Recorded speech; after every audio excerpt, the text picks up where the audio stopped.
Tapi kayaknya KPK pegang kasus banyak untuk pertamina. Lebih dari 2.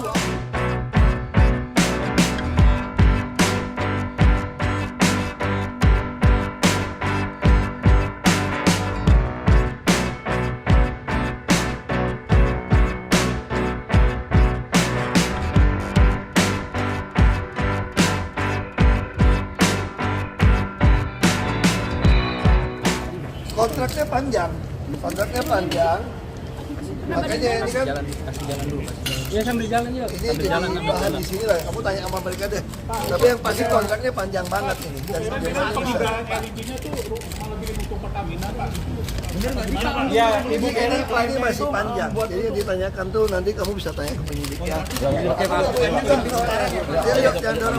Jangan dorong udah sambil jalan aja sambil jalan. Ya. Sambil jalan ya. Nanti tanya ke penyidik. Tapi kayaknya KPK pegang kasus banyak untuk pertamina. Lebih dari 2, Pak.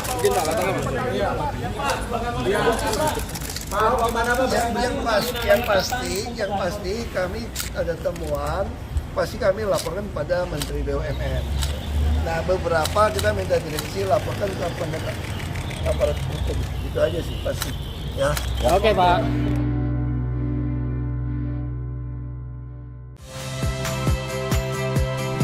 Saya Rahmat Ibrahim. Saksikan program-program Kompas TV melalui siaran digital, pay TV, dan media streaming lainnya. Kompas TV, independen, terpercaya.